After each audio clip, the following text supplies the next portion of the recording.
Olá pessoal, tudo bem com vocês? Leônidas Borges aqui de novo para falar sobre DPS. Hoje nós vamos falar sobre esses nossos amigos aqui da instalação elétrica. O que é o DPS, o tão famoso DPS que muita gente fala e nem sabe o que é, para que serve, se é para comer com arroz, com feijão ou é para colocar na instalação. Olha só, até rimou, né? Então o que são os DPS? DPS são dispositivos de proteção contra surtos elétricos. Então, nesse vídeo nós vamos falar tudo que você precisa saber sobre DPS. Vou tirar todas as suas dúvidas. Então, começando, você já entendeu que DPS é o dispositivo de proteção contra surtos elétricos. Mas o que são surtos elétricos? Tem muita gente que não sabe. Surtos elétricos eles são distúrbios que entram dentro da instalação elétrica e normalmente destrói equipamentos, queima a lâmpada, queima a televisão, pode causar queima de qualquer equipamento dentro da instalação, ou às vezes não queima de uma hora para outra, mas ele diminui muito a vida útil. Então a pessoa reclama que os eletrodomésticos hoje em dia não prestam como prestava antigamente, mas muitas vezes é a instalação da pessoa que não está de acordo com a necessidade atual. Tudo evoluiu e a elétrica precisa também evoluir. Então, o que são surtos elétricos? Surto elétrico não é raio. Uma coisa não tem nada a ver com outra. O raio, ele pode causar um surto elétrico, mas o surto elétrico não é um raio em si. Então, o que acontece? Surto elétrico é um distúrbio. Que tipo de distúrbio? Por exemplo, na sua região pode ser a tensão monofásica 110 volts, pode ser 127 volts e pode ser 220 volts, que são os mais comuns. Em região mais rural tem o 254 volts também. Essas são as tensões mais comuns utilizadas no Brasil. Só que, de repente, em menos de um segundo, entra uma tensão e uma corrente muito alta dentro da sua instalação. E o que pode acontecer é o que vai queimar os equipamentos ou diminuir muito a vida útil. Então vamos imaginar lá 5, 6, 10 mil volts de uma hora para outra entrando dentro da sua instalação. E não tem o que se fazer. Não tem disjuntor que resolva, o DR também não resolve. Não adianta fazer só o aterramento, não vai resolver. Quem que vai resolver? O DPS, porque ele tem essa função. A função dele é desviar os surtos elétricos, proteger contra surtos elétricos. Então, surto elétrico não é raio. O raio pode causar o surto elétrico, mas não é o surto elétrico não é o raio em si. Como que ele funciona? O DPS ele tem um componente eletrônico aqui que você vai ligar. Normalmente é assim, você liga a fase ou o neutro aqui em cima e sai para o aterramento. Ele não é como o disjuntor que vai passar aqui por dentro e sair para o aterramento. Tem gente que pergunta, mas eu ligo a fase aqui no aterramento, não vai dar curto-circuito? Não, ele foi desenvolvido para funcionar assim, porque daqui para cá não tem contato aberto, fechado aqui, desculpa, não tem contato desse borne para esse borne, a não ser que surja um surto elétrico. Então daqui para cá não passa, por isso você pode ligar a fase aqui e o aterramento aqui, ou dependendo do caso, se for para ligar no neutro, liga o neutro aqui e o aterramento aqui. Alguns DPS pode ligar a fase, o neutro ou o aterramento em cima, outros só pode ligar o aterramento embaixo. Então aqui pode ser a fase e o neutro em alguns modelos e só aqui o aterramento, e outros modelos aqui pode entrar com o aterramento e aqui fase neutro. Então você precisa prestar atenção conforme o modelo do teu DPS. Como que ele funciona? Esse componente que fica aqui dentro, ele consegue perceber quando está entrando o surto.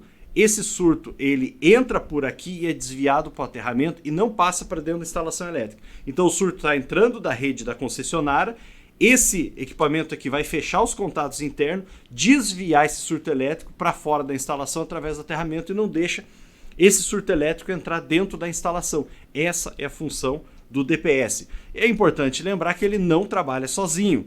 Para a gente ter uma instalação bem completa, nós temos que instalar todos os dispositivos de segurança, inclusive o aterramento. Então não adianta você instalar, ou não é o uso normal. Existem alguns tipos de DPS que você pode instalar sem aterramento, mas não é o uso normal você utilizar um DPS sem aterramento. Deixa eu já aproveitar que eu citei o DPS sem aterramento, já vamos falar dos tipos de DPS. Nós temos DPS de classe 1, classe 2 e classe 3. Os DPS classe 1 e 2 normalmente são desses modelos. O classe 3 normalmente ele já é direto um plugzinho que você liga na sua tomada e o outro lado tem uma tomada para você ligar o equipamento. eles normalmente são utilizados próximos ao equipamento, diretamente ligado no equipamento, para fazer ali uma proteção mais fina, vamos dizer assim. Então esses são os tipos de DPS. Outra característica de DPS, além do sistema dele, né, o tipo classe 1, 2 ou 3, por exemplo, nós temos DPS como esse aqui, que é unipolar, tem DPS bipolar, você pode achar outras combinações, inclusive o módulo inteiro de DPS tripolar mais o neutro. Então tem várias opções. O mais comum é esse DPS aqui, que é unipolar. Aí tem algumas características que é muito importante você saber. Quais são essas características? Eu vou citar as mais importantes para você já ter uma consciência. A primeira coisa que você precisa saber do seu DPS na hora de escolher é a tensão. Qual é a tensão no sistema monofásico, que é da sua instalação? Em alguns locais pode ser 127 volts ou 110 volts, depende da região, ou pode ser 220 volts. Então qual é a tensão na sua região? A tensão do DPS sempre tem que ser acima, nunca pode ser abaixo. Por exemplo, as duas faixas mais comuns de DPS é 175 volts e 275 volts. Então, quando você tem um nível de tensão entre 110, uma região que é 110 ou uma região que é 127, que é a mais comum, você pode usar o de 175 volts ou o de 275 volts. Então, o DPS com uma tensão maior não tem problema. Ele tem que ser sempre maior que a sua rede. Se a minha rede, o sistema monofásico é 220 volts, o de 175 volts eu já não vou poder usar. Eu preciso usar o de 275 volts. Então, é isso que você precisa entender. Qual é a próxima informação importante que a gente precisa entender? Quantos KA é a proteção desse DPS? Quantos KA? Aqui nós temos, nesse modelo aqui, é um DPS 40KA, 275 volts. Então, esse DPS aqui, ele é de 40KA, ou seja, até 40.000 amperes ele consegue drenar do surto elétrico. Lembra que eu falei que tem um nível de tensão muito alto, mas ele não é só a tensão, ele vem a corrente junto, é um conjunto. Então, até 40.000 amperes ele consegue drenar. Tem muita gente que pensa assim, nossa, mas vai dar um curto-circuito. Não vai dar um curto-circuito, porque isso é muito rápido. O disjuntor nem consegue perceber normalmente, ele nem consegue entender isso como um curto-circuito. Ele simplesmente vai drenar para o aterramento, vai fazer o papel dele e vai proteger a sua instalação. Já esse DPS aqui, ele é de 100 kA. Então, ele consegue drenar um surto de até 100.000 amperes. Então, ele tem uma proteção um pouco maior. Outro detalhe que as pessoas perguntam muito é, o DPS funcionou uma vez, ele vai queimar, nunca mais vai atuar? Não, normalmente o DPS funciona várias vezes, mas tudo vai depender da corrente dele, esse aqui é 40kA, depende da corrente dele e o tipo do surto que entrou. Por exemplo, se eu vou dar um exemplo aqui assim bem aleatório. Por exemplo, eu tenho um de 40kA. Se entrar um surto de 40kA, pode ser que ele danifique, porque chegou no limite dele. Se entrar um surto de 5kA, ele vai funcionar várias vezes até ele estragar. Então tudo depende da configuração, qual foi o dimensionamento que você utilizou. Ah, mas e como que eu faço para dimensionar DPS? Por exemplo, na minha instalação elétrica o disjuntor geral é 50 amperes, o meu DR é 63 amperes. De quantos amperes eu tenho que colocar o DPS? Presta atenção, o DPS não tem nada a ver com o disjuntor geral e nem com o tipo de DR que você está utilizando. O DPS você tem que configurar ele, dimensionar ele conforme a região que você mora.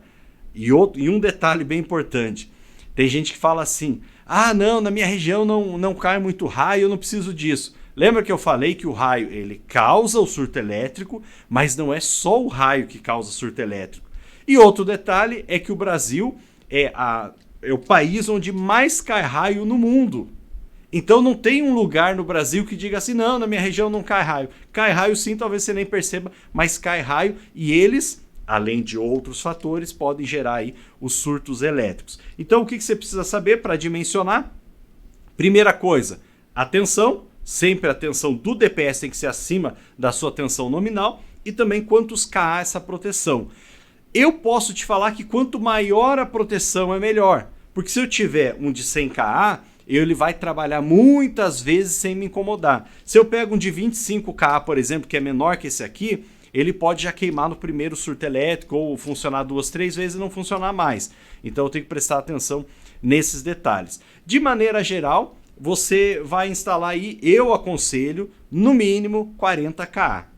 O ideal é até maior do que isso, mas menos que isso eu não aconselho você colocar. Eu sei que é mais barato, mas não adianta comprar um negócio mais barato, você vai ter que trocar daqui a pouquinho. Ou que, Deus me livre, acontece um surto elétrico, começa a queimar todas as coisas da sua casa, você gastou dinheiro, quis economizar, gastou dinheiro e ainda não foi suficiente. Por quê? Porque colocou no dimensionamento inferior, subdimensionou o dispositivo. Então, eu acho que é isso. Essas são as informações importantes. Não esqueça, o DPS não faz milagre. Ele não funciona sozinho. Você precisa do DPS, você precisa dos disjuntores, você precisa fazer o aterramento corretamente, você precisa do DR também para proteger. Então é um conjunto para formar um sistema aí que possa proteger todos os usuários da instalação elétrica. Pessoal, aqui do lado, desse lado ou desse lado, vou deixar alguns vídeos também relacionados a DPS. Se você tem alguma dúvida, coloca aqui embaixo nos comentários. Não esquece, se inscreve no canal. Forte abraço, até o próximo vídeo.